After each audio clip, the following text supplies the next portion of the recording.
महाराष्ट्र में देवेंद्र फडणवीस के नेतृत्व में बीजेपी की सरकार चल रही है। हालांकि इसमें गठबंधन में शामिल शिवसेना और एनसीपी भी हैं, जिसमें एकनाथ शिंदे और अजीत पवार गुट यहां पर उप मुख्यमंत्री पद लेकर सरकार में शामिल हैं। लेकिन इधर महाराष्ट्र की सियासत में एक बार फिर से बड़े उलटफेर का इशारा मिल रहा है, क्योंकि संजय राउत ने पूरी तरह से यू टर्न ले लिया है। मुख्यमंत्री देवेंद्र फडणवीस को लेकर संजय राउत ने जो नया खुलासा हुआ है, उसने महाराष्ट्र की सियासत में बड़े बवंडर की संभावना जता दी है। तो दिखाते हैं, आपको बताते हैं क्या क्या कहा संजय राउत ने, क्या ये खुलासा और क्यों ऐसे संकेत मिलने लगे कि बड़ा उलटफेर तय माना जा रहा है। आप भी इस वीडियो को शेयर करें और कमेंट करके अपनी राय जरूर दें कि क्या वाकई में संजय राउत के यू टर्न से अब महाराष्ट्र की सियासत भी बदल जाएगी। आप भी कमेंट जरूर करें।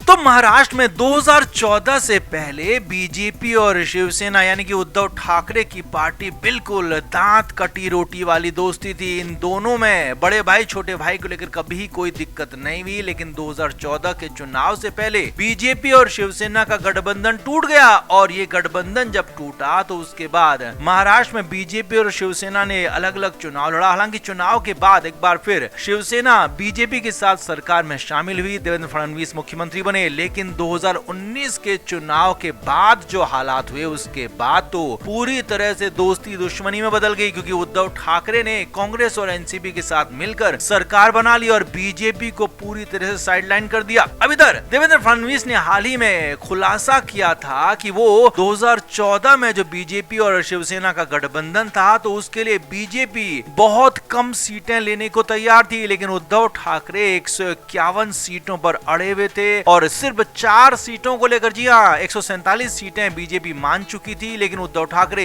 151 सीटें कह रहे थे। तो 4 सीटों को लेकर यह गठबंधन टूटा था। इसका खुलासा मुख्यमंत्री फडणवीस ने किया था। अब इसी मामले पर संजय राउत ने बहुत बड़ा खुलासा कर दिया। जी हाँ, संजय राउत ने एक बार फिर से 2014 के उसी गठबंधन के टूटने की बातों को लेकर खुलासे किए हैं, जिसमें मुख्यमंत्री फडणवीस को लेकर बहुत बड़ी बात कह दी है। संजय राउत ने कहा है कि मुख्यमंत्री देवेंद्र फडणवीस कभी भी नहीं चाहते थे कि बीजेपी और शिवसेना का गठबंधन टूटे। जी हाँ, 2014 में फडणवीस ने हर संभव कोशिश की थी, हर बात की थी, हर तरीके से बात की थी कि कैसे भी शिवसेना और बीजेपी का गठबंधन ना टूटे, कैसे भी दोनों ही पार्टियां गठबंधन में शामिल होकर ही चुनाव लड़ें। और उद्धव ठाकरे भले ही इस पूरे गठबंधन में इस तरह से नहीं जुटे हुए थे, लेकिन देवेंद्र फडणवीस पूरी तरह से चाहते थे कि गठबंधन बना रहे, गठबंधन ना टूटे। अब यहीं पर संजय राउत ने यह भी कहा कि दिल्ली वाले नेता यानी कि बीजेपी के राष्ट्रीय नेतृत्व की वजह से गठबंधन टूटा था। बीजेपी के राष्ट्रीय नेताओं ने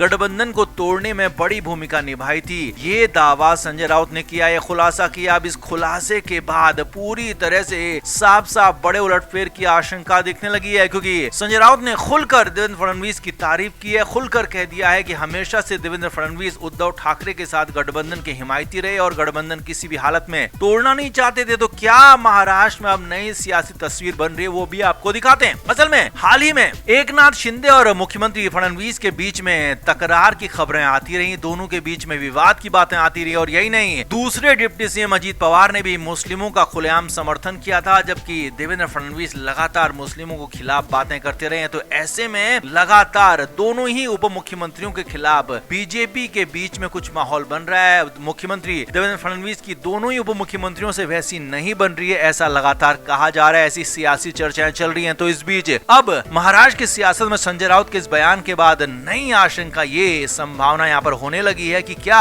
उद्धव ठाकरे की पार्टी एक बार फिर से गठबंधन में शामिल होकर बीजेपी के साथ सरकार में शामिल हो जाएगी। जी हाँ, क्योंकि संजय राउत का इशारा यही कह रहा है कि देवेंद्र फडणवीस हमेशा से शिवसेना यानी कि उद्धव ठाकरे के साथ गठबंधन चाहते थे, तो इसीलिए इशारा यहाँ पर दिया गया है कि दोबारा से वही गठबंधन हो जाए, दोबारा से बीजेपी के साथ सरकार में उद्धव ठाकरे की पार्टी शामिल हो जाए। और ये तभी हो सकता है जब शिंदे गुट और एनसीपी अजीत पवार गुट वहां नहीं रहेगा। और यहाँ पर एक दूसरी संभावना भी बनती हुई दिख रही है, अगर उद्धव ठाकरे की पार्टी बीजेपी के साथ सरकार में शामिल नहीं होती है, तो अकेले अकेले संजय राउत भी बीजेपी की तरफ जा सकते हैं। जी हाँ, ये भी खबरें चर्चाएं ऐसी भी हैं कि संजय राउत ही कहीं पालाना बदल दें, संजय राउत ही कहीं पूरी तरह से खुद को बीजेपी को डिवोटेड ना कर दें, फडणवीस को डिवोटेड ना कर दें। तो इस तरह की संभावना यहाँ पर बन रही है। अब देखना होगा कि अगले कुछ दिनों में सियासी हालात किस तरफ जाते हैं। तो कुल मिलाकर फिलहाल तो यही संभावना बन रही है, बड़े उलटफेर की इशारे यहाँ पर मिल रहे हैं संजय राउत के बयान ने, क्योंकि यूटर्न है। अब तक फडणवीस के खिलाफ वो बोलते रहे, अब पूरी तरह से फडणवीस के पक्ष में बोले, उनका समर्थन किया, उनकी पूरी तरह से तारीफ किया। तो इसके कई मायने, बड़े मायने निकाले जा रहे हैं। तो आप इस पर क्या मानते हैं? क्या वाकई में संजय राउत का यूटर्न महाराष्ट्र की सियासत में महा उलटफेर ला सकता है या नहीं? कमेंट जरूर करें, वीडियो को शेयर भी करें।